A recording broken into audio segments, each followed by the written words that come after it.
بسم الله الرحمن الرحیم رب اشرح لي صدري ويسر لي امري واحلل عقدة من لساني يفقهوا قولي. پرون سبق کې منګه د فصاحت الکلمی خبره تر کړی و چې فصاحت لاول منګه تعریف کړو چې فصاحت څه ته وایي په لغت کې په معنی د ظاهر دو باندې واضح کېدو باندې راځي او په اصطلاح کې د فصاحت درې قسمونه دي: فصاحت الکلمه، فصاحت الکلام، فصاحت المتکلم.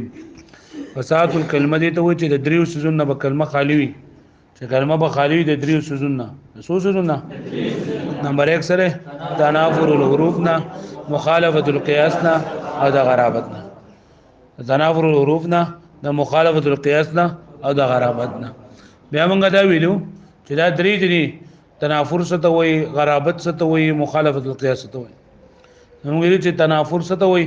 وصف فی الکلمه یوجب ثقلها علی اللسان. ان دا په کلمه کې هغه وصف دی چې واجبوي ثقل په جو باندې او ګران وي وینا په هغه سره، لکه الظش الهع خع وغيرها نور الفاظ.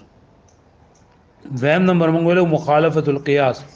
مخالفت القياس دي ته وایي کون الکلمه غیر جاریه علی القانون الصرفي، چې کلمه په قانوني صرفي باندې هغه پای کې نه جاری کیږي. یعنی کوم مشهور قوانین د صرف دی وی نه له ببل دا باندې لکه د مودتون بکار د قیاس موافق او تسوه مودیدتون، یعنی قیاس مطابق د بوق جمع چنن درجه جمع قیاس ابواق او تسوه قاتوه. دریم نمبر مونږ ویلو غرابت. غرابت څه ته ویل کی؟ کون الکلمه غیر ظاهره المعنى، یعنی یو کلمه د څه کېدل چې هغه معنی ظاهره نه وي. لکه هغه لپاره مثال دی یو تکا کا ایو افران کا. دا خبره د فصاحت د فصاحت الکلمه. نن سبق کې فصاحت الکلام وي. فصاحت الکلام څه ته وایي؟ نو فصاحت الکلام هم د دریو سيزونو بخالي وي. نمبر 1 سلامته من تنافر الكلمات مجتمعه. الدغه وو تنافر الحروف، ادلګری تنافر الكلمات. تنافر الكلمات مجتمعه، تنافر الكلمات مجتمعه. او دویم نمبر دا خالی د ضعف تالیف نه اسنه. او دریم نمبر د تعقید نه مخالي سره د دې چې کلمات به فصیح وي. واښوي د دریو سيزونو نه فصاحت الکلام د څو سيزونو مخالي وي؟ دریو نه. نمبر 1 د تنافر الکلمات نه مخالي وي، او تنافر الکلمات سره ټکي لګیدل مجتمعاتن. مجتمعاتن مطلب دا دی چې په کلماتو کې تنافر ہووي، خو اله چې کله دا کلمې راجم شي، چې راجم شي بیا به کې تنافر نه وي. دویم نمبر د ضعف تالیف نه بخاری وي، او دریم نمبر سره مخالي سره د دینه چې کلمې دې انده فصیح وي. یعنی هر کلمه چې انده فصیح وي، او کلمه چې فصیح وي نه هغه لپاره څه ضروري دي؟ چې درې اصول نه خالی وي. د سنه تنافر الحروف نه، مخالفت القياس نه. عربی کې دې تعریف آسان دی. فصاحت الکلام څه ته وایي؟ سلامته من تنافر الكلمات المجتمعه. مجتمعه سلامته من تنافر الكلمات، سلامته من تنافر الكلمات. دویم نمبر وضعفت ومن ضعف التعلیف او ومن التعقید مع فصاحت الكلمات، مع فصاحت کلماته. یعنی اول دا خبره ده چې کلمات به فصیح وي. کلمات فصیح وي، کلمات فصیح نه وګڼه نو بیا خو هغه د صرفه فدای کې نه نو فصاحت الکلمه کې نه نو فصیح کلام چې جوړیږي دا کلمات فصیحونه جوړیږي. پوه شو بلی معنی؟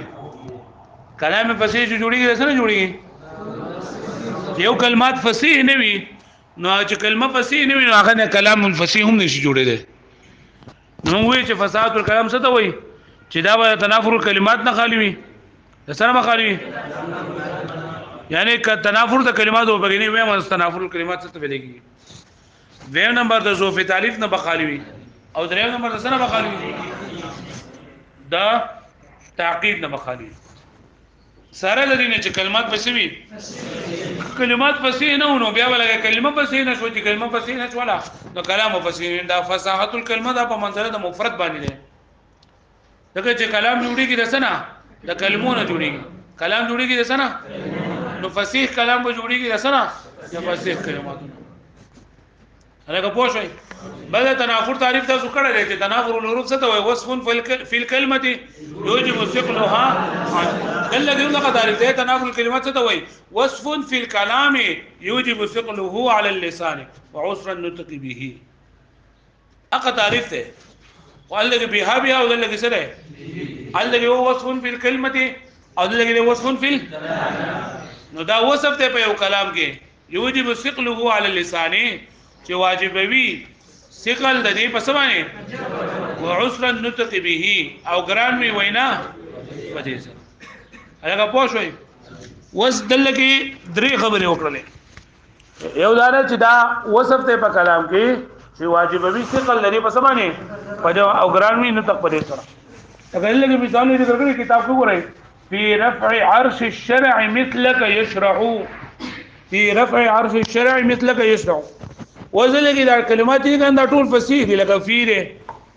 فی حرف جر ده رفعنا رفع او چتول څه ویلېږي پدې کې هم لکه دا غنښت ده تنافر پکې نشته ده مخالفه د قیاس پکې نشته ده عرابت پکې نشته ده عرش الشرع مثلك يشرع دا ټول ټکی خو چې دا کله ټکی ټول راجم شي نو تنافر پکې راځي پوه شو به معنی لکه دا کلمې لکه په پښتو کې دې مثال وره لکه زما سپینا پولا پدې کې تنافر شته پلن شته بګي پلک شته بګي وځه ودکا پس سپینا پولا پلن پلک پروت ده د څه ته وې د زر وشوایا